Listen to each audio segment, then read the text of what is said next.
কলি ঘোর তিমিরে। কলি শব্দের অর্থ কি মা? কলহ, মানে গন্ডগোল, মারামারি, দাঙ্গা, যেটা সর্বত্র আমরা দেখতে পাই। ঘোর শব্দের অর্থ কি? ঘন। আর তিমির শব্দের অর্থ হলো অন্ধকার। তো মহাজন বললেন যে এখানে আমাদের এই কলিযুগটা একটা ঘোর অন্ধকারে আচ্ছন্ন হয়ে আছে।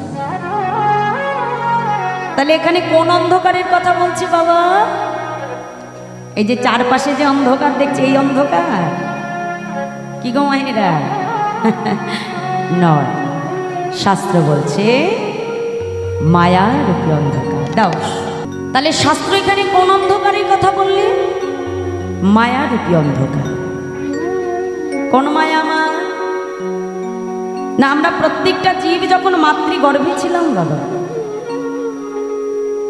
ওই মায়ের গর্ভে থাকা অবস্থায় প্রত্যেকটা জীবই কিন্তু আমরা ভগবানের চরণে প্রতিশ্রুতি করে এসেছিলাম। ওই মাতৃগর্ভে 10 মাস 10 দিন জঠর যন্ত্রণা সহ্য করতে না পেরে ভগবানের চরণে কেঁদে কেঁদে জানিয়েছিলাম, দয়াময়, হে করুণাময়, হে কৃপাময়, তুমি কৃপা করে একবার আমাকে ধরাধামে পৌঁছে দাও। আমি কথা দিলাম প্রভু, সংসারে এসে আমি তোমার চরণের দাস হব। কিন্তু ভগবান যখন আমাদেরকে কৃপা করে ধরাধামে পৌঁছে দিলেন, আমরা প্রত্যেকটা জীবই কিন্তু গোবিন্দ চরণের দাস না হই, সংসারে আমরা মায়ার দাস হয়ে গেলাম। শাস্ত্র বলছে হে যে কৃষ্ণ বজিবার তরে তুমি সংসারে আইনো, মিছে মায়ায় বদ্ধ হয়ে বৃক্ষ সম হইল। ফলরূপে পুত্র কন্যা ডাল ভাঙি পড়ে, আর কালরূপে সংসারেতে মোর পক্ষী বাসা করে। তাই বল হরি বল। এই যে প্রভুর চরণে আমরা প্রতিশ্রুতি করে এসেছিলাম বাবা, জানবেন এই যে আমাদের মানব জনম, এই মানব জনমটা কিন্তু এত সহজে পাওয়া যায় না। এই যে এত সুন্দর দেহ, যেই দেহটাকে নিয়ে আমরা এত পরিচর্যা করি, দামি দামি অলংকার, দামি দামি পোশাক, দামি দামি খাবার, দামি দামি জায়গায় আমরা যে ঘুরতে বেড়াই, তাহলে আগে আমাদেরকে জানতে হবে মা যে এই দেহটা কিন্তু এত সহজে পাওয়া যায় না। এই দেহটা পাওয়ার জন্য শাস্ত্র বলছে নি দেহে একদম সুলভম সুদুর্লভা প্লাবাংশু কল্পাং গুরু কর্ণধারা। অর্থাৎ নি শব্দের অর্থ হলো নর, দেহ শব্দের অর্থ হলো শরীর, আদ্যম শব্দের অর্থ হলো প্রাপ্তি করা। তাহলে মহাজন বললেন যে আমাদের এই নরদেহটা একই সঙ্গে সুলভ, আবার একই সঙ্গে দুর্লভ। তাহলে আগে আমাদেরকে একটু বুঝতে হবে মা যে সুলভ কাকে বলে আর দুর্লভ কাকে বলে। সুলভ কাকে বলে একটু বুঝিয়ে দিই মা। যে বস্তুটা আমরা অতি সহজে পাই, যে বস্তুটা অতি সহজে পাওয়া যায় বাবা, সেটা হলো সুলভ বস্তু। যেমন তোমাদের এই হুগলি ডিস্ট্রিক্টে সব থেকে একটা জিনিস ভালো পাওয়া যায়, কি ভালো তোমার? এই হাওড়া হুগলি ডিস্ট্রিক্টে, হ্যাঁ হাওড়া হাওড়া, আচ্ছা আচ্ছা আচ্ছা। আমি এই যে যদি বলছি যে যে সুলভ বস্তু, এটা একটু বুঝে নিতে হবে। এই সুলভ বস্তুটা কাকে বলে? যে বস্তুটা অতি সহজে পাওয়া যায়। যেমন 1 কিলো আলু, 1 কিলো আলুর দাম কত আমাদের বাজারে মা? 16 টাকা, তাই তো বাবা? বেশ, আচ্ছা। তাহলে 1 কিলো আলুর দাম হলো 16 টাকা, আর 1 কিলো সোনার দাম কত?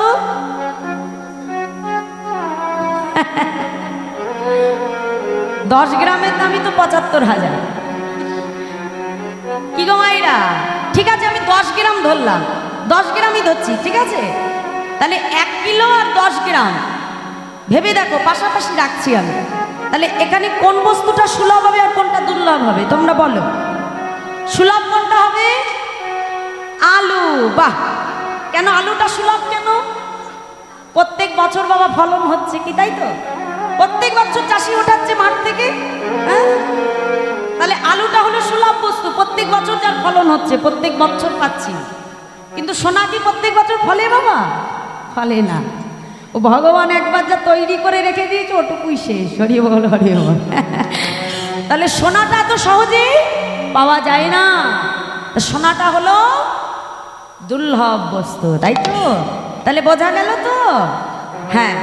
তো মহাজন বললেন আমাদের মানব দেহটা, এই এত সুন্দর দেহটা, এই দেহটা মহাজন বললেন একই সঙ্গে সুলভ আবার একই সঙ্গে দুর্লভ। তাহলে এবার আমি একটু বুঝিয়ে দিই বাবা দুর্লভ কেন বলছে। শাস্ত্র বলছে যে স্থাবর বিংশতি নবলক্ষানি জলজা কৃমিয়া রুদ্র সংকক পক্ষী নাম 10 লক্ষ কম 30 লক্ষ কম পশুমানশ্চ 24 লক্ষানি মানব। অর্থাৎ স্থাবর বিংশতি, বিংশতি মানে 20 লক্ষ, আর স্থাবর মানে বৃক্ষ। তাহলে আমাদের এই বৃক্ষকুলে জন্ম হয় কতবার? 20 লক্ষ বার। কত না আম গাছ হয়েছি, জাম গাছ হয়েছি, গুল্ম লতা হয়েছি।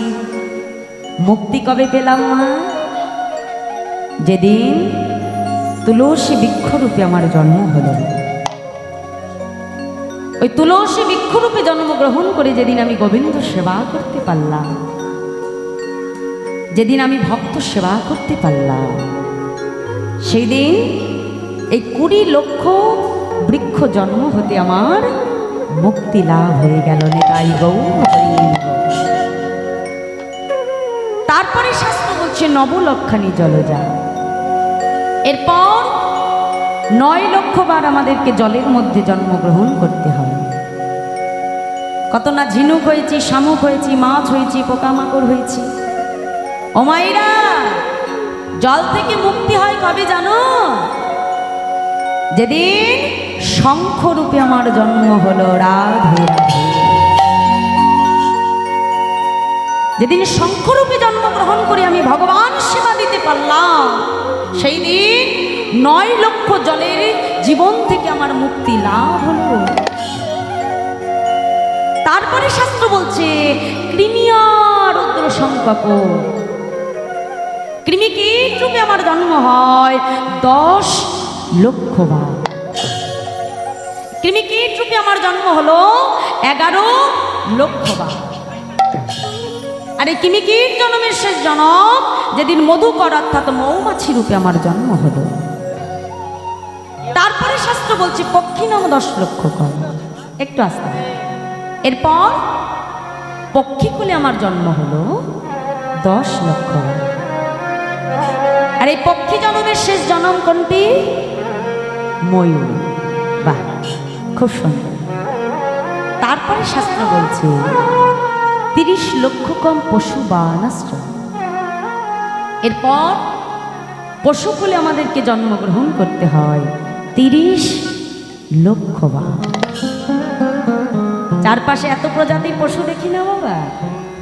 কুকুর হয়েছি, ছাগল হয়েছি, ভেড়া হয়েছি, মোষ হয়েছি। মুক্তি কবে পাবো? যেদিন গো মাতা রূপে আমার জন্ম। গাভীর দুগ্ধ দহন করে ক্ষীরসর নবনী তৈরি করে, সেই দুগ্ধ সেই নবনী যেদিন আমার গোবিন্দ সেবায় লাগলো বাবা, সেই দিন এই 80টা লক্ষ জনি ভ্রমণ আমার শেষ হলো। তাহলে এই যে আমি 80টা লক্ষ জন্মের কথা বললাম, প্রত্যেকটা জন্মেই কিন্তু আমাকে লক্ষ্য রাখতে হচ্ছে।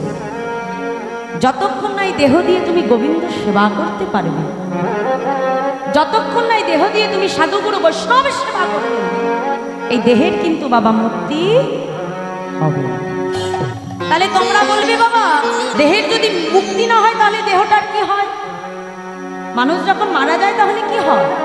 এই যে মানুষ মারা যাচ্ছে, দেহটা মারা যাচ্ছে, কিন্তু আত্মাটা তো মারা যায় না বাবা। আত্মাটা কি হয়? এক দেহ থেকে আবার আর একটা দেহে চলে যায়। তাহলে এই যে আমার দেহটার যে মৃত্যু হচ্ছে বাবা, আত্মাটা কিন্তু আবার এই ৮০ লক্ষ জনই পুনরায় ভ্রমণ চক্রে আবর্তিত হয় বাবা।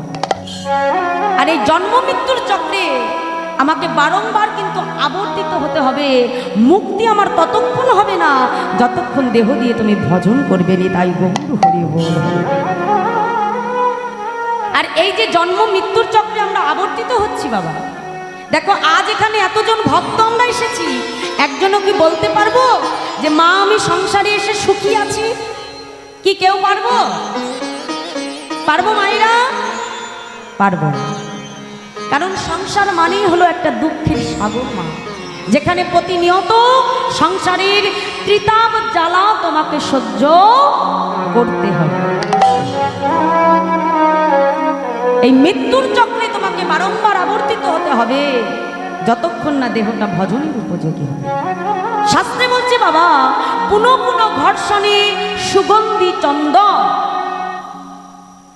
পুনঃ পুনঃ ঘর্ষণে সুগন্ধি চন্দন। চন্দন আমরা কি হয়, যত ঘষি তত কি হয় বাবা, তার সুগন্ধি মানে গন্ধ বাহির হয়। ঠিক বলছি তো? হ্যাঁ। পুনঃ পুনঃ পুরাইলে উজ্জ্বল কাঞ্চন, সোনা যত পুরাই তত কি হয়, তত তার রং উজ্জ্বল হতে শুরু করে। পুনঃ পুনঃ জনমে ধর্মে হয় মতি, আর পুনঃ পুনঃ জনমেতে অধমে পাই গতি। নিতাই হরি বল, হরি বল। তাহলে এই যে আমি এই মুহূর্তে বললাম যে ৮০টা লক্ষ জনী ভ্রমণ করবার পরেই মানব জন্ম আমার হয়, তাহলে তোমরা আমাকে প্রশ্ন করতেই পারো যে মা তুমি যেই জন্মকে এক্ষুনি দুর্লভ জন্ম বললে, সেই জন্মটাকে তুমি সুলভ বলছো কেমন করে? কি বাবা, তাই তো? যেটাকে আমি এক্ষুনি দুর্লভ বললাম সেটা সুলভ হয় কেমন করে? তা এই যে আমি ৮০টা লক্ষ জন্মের কথা বললাম, সর্বপ্রথম জন্মটা কি বলেছিলাম? সর্বপ্রথম কোন কুলে আসতে হয় মা, জোরে বলো? বৃক্ষ কুলে। বাহ। তাহলে এই বৃক্ষ কুলে জন্মগ্রহণ করে আপনারা যারা যারা এখানে পুরী ধামে গেছে, সিদ্ধ বকুল গাছের নিচে বসে ভজন করতেন নামাচার্য ছিল ঠাকুর হরিদাস। সেই হরিদাস ঠাকুরের মতো কোনো পরম বৈষ্ণব যদি তার ভজনে আপনি সহায়তা করতে পারেন, যদি আপনার জীবনে প্রথম জন্মটা পেয়ে যদি কোনো সাধুগুরু বৈষ্ণবের সেবা করতে পারে, আর যদি সেই পরম বৈষ্ণব একবার বদন থেকে বলে দেয়, ওহে বৃক্ষ তুই আমার ভজনে অনেক সহায়তা করেছিস, তাই যা সরাসরি বৃক্ষ জন্ম হতে মনুষ্য জন্ম পেয়ে আমার গৌর গোবিন্দ ভজন করে এই দেহের তোর মুক্তি ঘটে যা। তাই গৌর। তাহলে এই প্রথম জন্মটা পেয়ে যদি তুমি কোনো সাধুগুরু বৈষ্ণবের সেবা করতে পারো, যদি প্রথম জন্মটা পেয়ে আমার গৌর গোবিন্দ ভজন করতে পারো না, তাহলে এই ৮০টা লক্ষ জনই কিন্তু তোমাকে আর ভ্রমণ করতে হবে না। ওই প্রথম জন্ম হতে জীবের মুক্তি ঘটে যায়। তাই আমাদের মতো কলির জীবকে উদ্ধার করবে বলে নবদ্বীপ ও মাঝে অবতীর্ণ হলে করুণার অবতার আমার দয়াল গৌর হরি। তাই আজ বৈষ্ণব মহাজন পদাবলিতে কলম দিয়ে বলছে, দেখো দেখো অসাধনে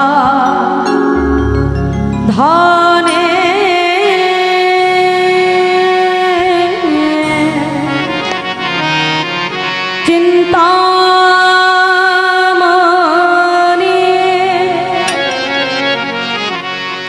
আমার বিধি মিলা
পাওয়া গেল। এমন দয়াল গৌর অবতারে সাধন ভজন লাগিল না রে। এই কলি যুগে হয়ে গেল দয়াল গৌর অবতারে কোন সাধন ভজন লাগলো না রে। সাধনে পাওয়া গেল। এই কলি যুগে হয়ে গেল দয়াল গৌর অবতারে কোন সাধন ভজন লাগলো না রে। সাধনে পাওয়া গেল। সাধন ভজন লাগলো না রে। সাধনে পাওয়া গেল। এমন দয়াল গৌর অবতারে সাধনে ভজনে লাগলো না রে। সাধনে পাওয়া গেল ভজন লাগিল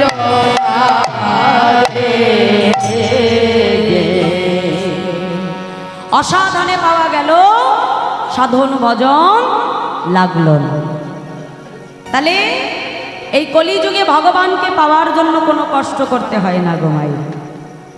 অন্য অন্য যুগে ভগবানকে পাওয়ার জন্য অনেক কষ্ট করতে হতো। শাস্ত্রে বলছে কৃতে যদ্ধায়তে বিষ্ণুতে তাই যজ্জত মকয় দা পরি পরিচর্যন কলৌ তদ্দুরি সংকীর্তনায়। অর্থাৎ সত্যযুগে ভগবানকে পাওয়ার উপায় ছিল ধ্যান, ত্রেতা যুগে ভগবানকে পাওয়ার উপায় ছিল যাগযজ্ঞ, আর দাপর যুগে ভগবানকে পাওয়ার উপায় ছিল পূজা অর্চন। কিন্তু কলিতে আমার মহাপ্রভু দেখলেন যে আমার কলির জীবের এত সময় হবে না যে তারা যাগযজ্ঞ ধ্যান তপস্যা পূজা অর্চন করে ভগবানকে পাবে। কি মাইরা, তাই তো? আমাদের কি সময় আছে যে আমরা ভগবানকে ধ্যান করে ডাকতে বসবো? সময় আছে? বলো 3 ঘন্টা বসে কীর্তন শুনবো, সেই ধৈর্য নাই বাবা। হ্যাঁ, ধ্যান তো অনেক দূরে থাকা। তাহলে আমাদের কলির জীবের উপায় কি হবে? প্রভু বললেন হরির নাম হরির নাম হরির নামই কে বানাও কলৌ নাস্তেব নাস্তেব গতি হরি নাম বিনা কলিজীবের গতি নাই, গতি নাই, গতি নাই। তাহলে হরিনামই হলো আমাদের একমাত্র মুক্তি পথ। সেই হরিনামকে আশ্রয় করে কলিযুগে এলেন কি আমার করুণার অবতার দয়াল গৌর হরি। আর তার সঙ্গে নিয়েছে কাকে? দাদা নিতাই চা। তাহলে আজ নিতাই গৌর 2 ভাই নদী আর পথে পথে নদীবাসীকে ডেকে ডেকে বলছে, নদীবাসী তোমরা সকলে আমার সঙ্গে বলো। কি বলবো প্রভু? বলছে শোনো শোনো, প্রেমানন্দে মেতে হরি বলো, হরি নামের বন্যা যে এলো, প্রেমানন্দে মেতে হরি বলো, হরি নামের বন্যা যে এলো। প্রেমানন্দে মেতে হরি বলো, হরি নামের বন্যা যে গেল। প্রেমানন্দে মেতে হরি বলো, হরি নামের বন্যা যে এলো।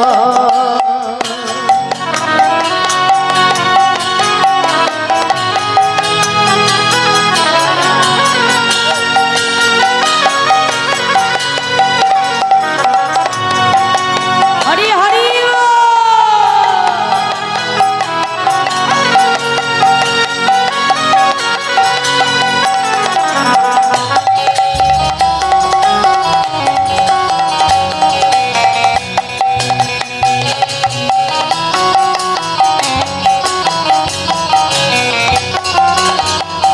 বন্যার যাই বলি হারি ও তার তরঙ্গ ভারী, বন্যার যাই বলি হারি তার তরঙ্গ ভারী।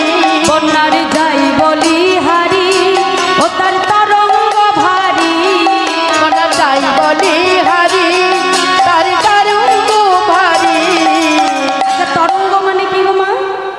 তরঙ্গ মানে কি বলো দেখি? তরঙ্গ মানে ঢেউ, ঢেউ, তাই তো? হ্যাঁ, তা আমাদের নবদ্বীপে তো রোজ বন্যা হয় জানো তো। কিসের বন্যা বলো তো? হরিনামের বন্যা। বাহ, তাহলে আজকে আমরা কোথায় বসে আছি? তোমাদের এই জায়গাটার কি নাম মা? সুন্দা। সুন্দা, তাই তো? আচ্ছা বেশ, তাহলে আজকে কি এটা সুন্দা আছে? নেই? আমার কমিটি ভক্ত বাবারা কি তৈরি করেছে আমাদের জন্য? হ্যাঁ, জোরে বলো। বাহ, বৃন্দাবন। শাস্ত্র বলছে যেদিন যেখানে হয় হরিনাম সংকীর্তন, সেখানে যদি হয় সুমধুর ভক্ত সমাগম, আর যদি আমাদের সবার হয় এক মন, না হয় কবু মোরা আনমন, সেই তো নিত্য নবদ্বীপ, সেই তো মধুময় শ্রীরাম বৃন্দাবন। তাহলে আজকে আমরা যেখানে বসে আছি এই জায়গাটা হলো নবদ্বীপ ধাম, নব বৃন্দাবন, তাই তো? তা আমাদের নবদ্বীপে তো রোজ বন্যা হয়, তাই সুন্দর নবদ্বীপে কি একটু বন্যা টন্যা হবে? ঢেউ টেউ উঠবে? এই নবদ্বীপে উঠবে ঢেউ? হ্যাঁ, তাহলে একটু মায়েরা উলুধ্বনি দাও দেখিনি। তাই গৌর হরিবল, হরিবল হরিবল।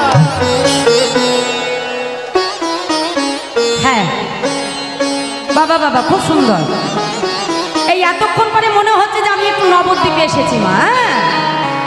মায়েদের বদলে একটু উলুধ্বনি আর বাবারা একটু জয়ধ্বনি না দিলে কিন্তু হরিবাসর হয় না। হ্যাঁ, রাধে। মায়েরা একটু উলুধ্বনি দেবে মাঝে মাঝে, আর বাবারা একটু বাহু তোলে জয়ধ্বনি, ঠিক আছে? তাহলে নবদ্বীপে আসা হয়েছে তো? সবাই এসেছো তো? এসেছো? জোরে বলো হ্যাঁ কি না।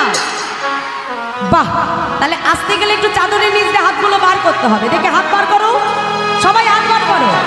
একটা হাত তোলো আমার সঙ্গে, বাহু তুলে দেখি এদিকে। বাবারা হাত তোলো।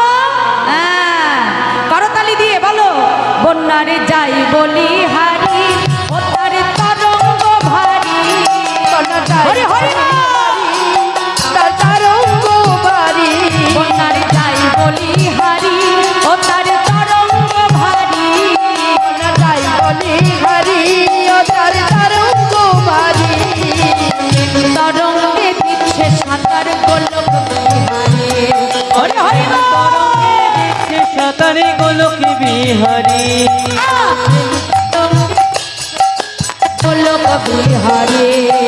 সেই তরঙ্গে ডুবলো আমার গোলক বিহারী। ও তার সঙ্গে, ও তার সঙ্গে দয়াল নিত্যানন্দ পাঠালে সাঁতার। সঙ্গে দয়াল নিত্যানন্দ পাঠালে সাঁতার দিল। তার সঙ্গে দয়াল নিত্যানন্দ পাঠালে সাঁতার দিল। হরি হরি পাঠালে সাঁতার দিল। হরি নামের বন্যা যে এলো। প্রেমানন্দে মেতে হরি বলো, হরি নামের বন্যা যে এলো। হরি বল, হরি নামের বন্যা যে। প্রেমানন্দে মেতে হরি বলো, হরি নামের বন্যা যে এলো।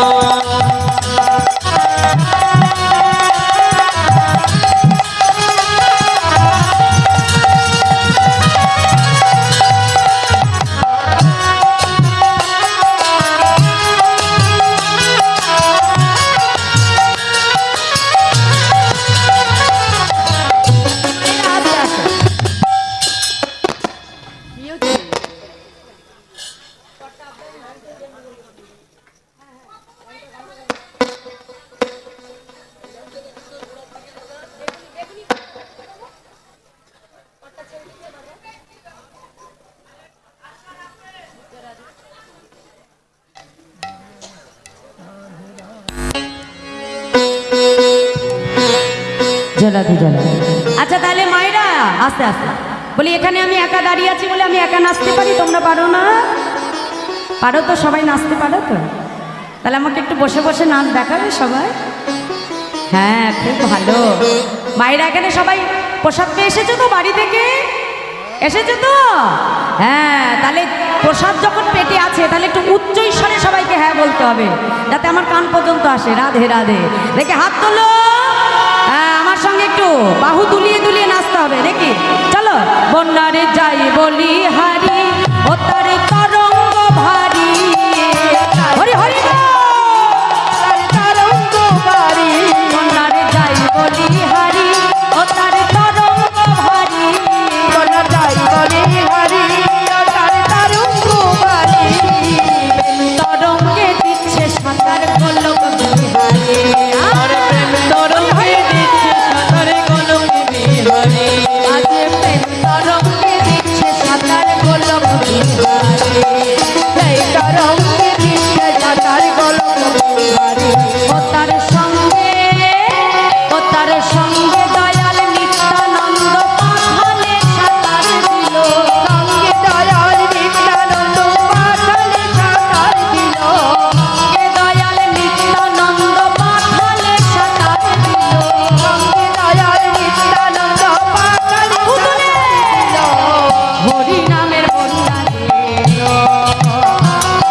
প্রেমানন্দে মেতে হরি বলো হরি নামের বন্যা যে এলো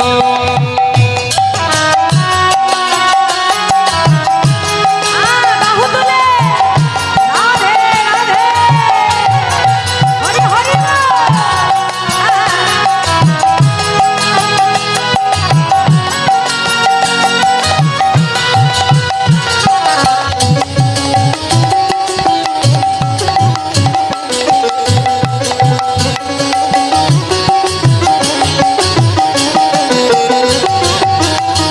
এমন বন্যা দেখি নাই জীব শুকনাতে তলা এমন বন্যা দেখি নাই জীব শুকনাতে তলা এমন বন্যা দেখি নাই জীব শুকনাতে তলা বন্যা দেখি নাই জীব শুকনাতে তলা এই দাঁড়াও দাঁড়াও দাঁড়াও দাঁড়াও দাঁড়াও এই এদিকে এসো এদিকে এসো আচ্ছা এমন বন্যা কখনো দেখেছো যে বন্যায় জল নেই অথচ সবাই ভেসে যায় দেখোনি বন্যা দেখোনি ও মাইরা এমন বন্যা দেখেছো মা আমরা কি জানি বন্যা মানে কি জলে সব ভাসিয়ে নিয়ে যাবে তাই তো এমন বন্যা তো কোনোদিনও দেখিনি যে বন্যায় জল নেই অথচ সবাই ভাসে তাহলে কোন বন্যার কথা বলছে এখানে হ্যাঁ হরিনামের বন্যা তাই তো তাহলে আজকে কি এখানকার এই সুন্দর গ্রামবাসী ভাসবে হরিনামের বন্যায় ভাসবে তো বাবা খুব ভালো সত্যি ভালো হ্যাঁ তাহলে একটু বাহু তুলে সবাইকে একসঙ্গে আমরা হরিনামে ভাসবো চলো হ্যাঁ বাহু তুলে বলো এমন বন্যা দেখি নাই জীব শুকনাতে তলা এমন বন্যা দেখি নাই জীব শুকনাতে তলা ডুবলো নদের পুরুষ নারী জাতির বিচার না আর ডুবলো নদের পুরুষ নারী জাতির বিচার নাই আচ্ছা আমাদের হরিনামে কি বাবা জাতি ধর্মের বিচার আছে হ্যাঁ জাতি ধর্মের বিচার আছে নেই তো হ্যাঁ তাহলে যদি জাতি ধর্মের বিচার থাকতো তাহলে বলছে দেখো বলি হরিদাস সে কাজীর ছেলে সে বুঝি ডুবে গেল। হাত তুলে, হরি হরি বল। হরিদাস সে কাজীর ছেলে সে বুঝি ডুবে গেল। হরিনামের বন্যা যে এলো। প্রেমানন্দে মেতে হরি বলো, হরিনামের বন্যা যে এলো। প্রেমানন্দে মেতে হরি বলো হরি নামের বন্যা যে এলো প্রেমানন্দে মেতে হরি বলো, হরিনামের বন্যা যে এলো। প্রেমানন্দে মেতে হরি বলো, হরি বল, হরি হরি বল।